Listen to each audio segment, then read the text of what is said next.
Prej dukurive tjera për sa i përket mangësive që aludojnë, do thotë mangësi stabilitet në fenë e Allahut, është mangësia në përcaktimin e standardit të haramit apo kriterit të haramit. Do thotë ai njeriu i cili i bën mëkate Allahut azza wa jall, nganjëherë e humbat vlerësimin e haramit. Nuk ka mundësi ta përcaktojë standardin e haramit apo kriterin e haramit. Nganjëherë shefti do thotë një haram e shef shumë të madh. Shembull, e shef do thotë rruajtjen e mjekrës e shef se është haram. Edhe është çështje e madhe, është vërtet. Mirë po, kur i shef tjerë, do thotë i gjykon, do thotë që ti je duke e bën një haram shumë të madh, dhe ti mirë. Mirë po, kur i kthehesh atij, e shef se ai është duke e bën një haram edhe shumë më të madh. Edhe shumë më të madh, dhe nuk është i vetëdijshëm fare për të. Shembull, gibeti, përgojimi. Përgojimi është më i madh, sepse ti gjek të mirët, ta shkatron dinin, edhe plus asaj do thotë ja cenon vllavit tan musliman derin. Pejgamberi Allahu azza wa jall tha e të drun e malgib. A e dini çfarë është gibeti? I thanë ja Rasulullah, Allahu dhe pejgamberi ti e din. Tha pejgamberi Allahu ta përmendish vllain tan për diçka, të cilën ai urren. Ta kjo është gibet. Ja Rasulullah, po nëse e posedon, është gibet. Është përgojim, nëse nuk e posedon është shpifje. E do thotë me kët, ti tan ditën merresh me musliman dhe merresh me nderin e tyre. Dhe fare nuk të intereson, do thotë që feja jote është në rrezik.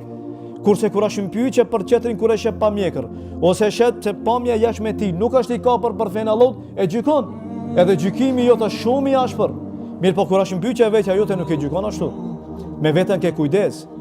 Edhe madje ndoshta e mbron dhe arsyeton, sepse ne shpesh kur gjykojmë dhe përgojojmë, qëllimi jon, arsyetimi jon është këshilla.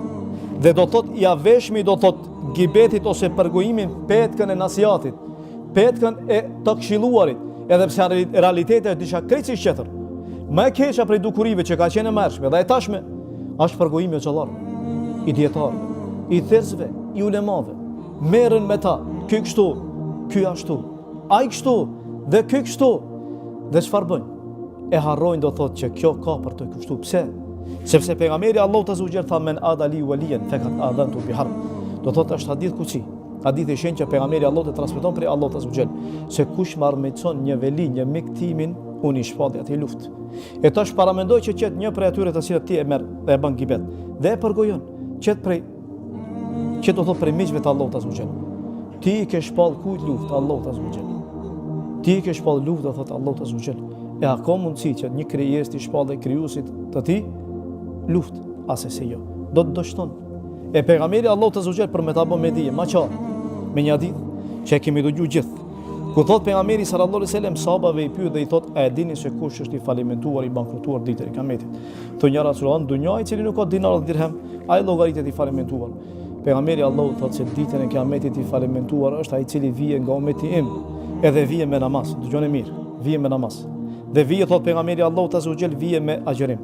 Dhe vije me zeqat. Mirë po e ka shoh filonin. Ka shpif për filonin. Ka hangër pasurinë e filonin. Ja ka cenu gjakun apo ja ka der gjakun filonit. E ka rre filonin. E ai kur do të shkojë ditën e Kiametit para Allahut azza wa jall. Kur do dale do t'i vinë ata që i ka dëmtu. Dhe ata do të kërkojnë nga ai ato të mira që i ka bë, me qëllim që t'i lajnë hesapet, sepse atje nuk ka mabanallall. Atje nuk ka dinar dhe dirhem. Atje ka të mira edhe të liga, shpërblime edhe ndëshkime. Edhe kanë për me thonë të dëmtuarit mi jep, edhe mi sjell ato të mira që i ki boti, derisa t'i lajmë unë edhe ti, ato kusur që i kemi ne prej dunjos.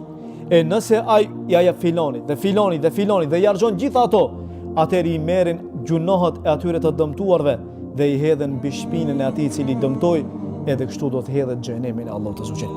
Ky hadith për kanë ka.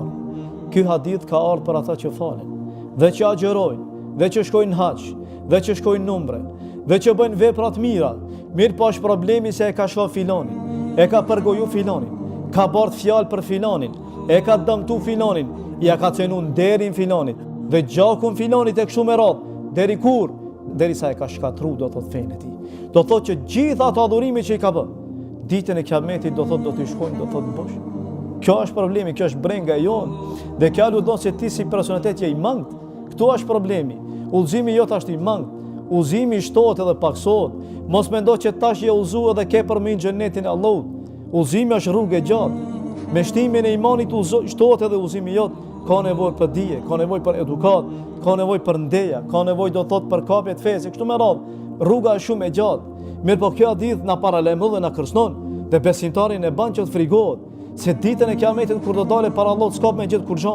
Për arsye se tan ditën është marrë me njerëzit, tan ditën është marrë me filanin dhe me alanin, nuk është marrë me veten e tij dhe nuk ka arrit që ta formon personalitetin e tij ashtu siç don Allahu. E prandaj do thot na ndodhin edhe musibetet, devijimet nga feja, devijimet në ideologji, srëngimi apo do thot njeriu në shef se është labil, e kështu me radhë. Gjitha këto prej ku burojnë, prej këtu, sepse baza, esenca nuk ka qenë do thot e fortë tek ai.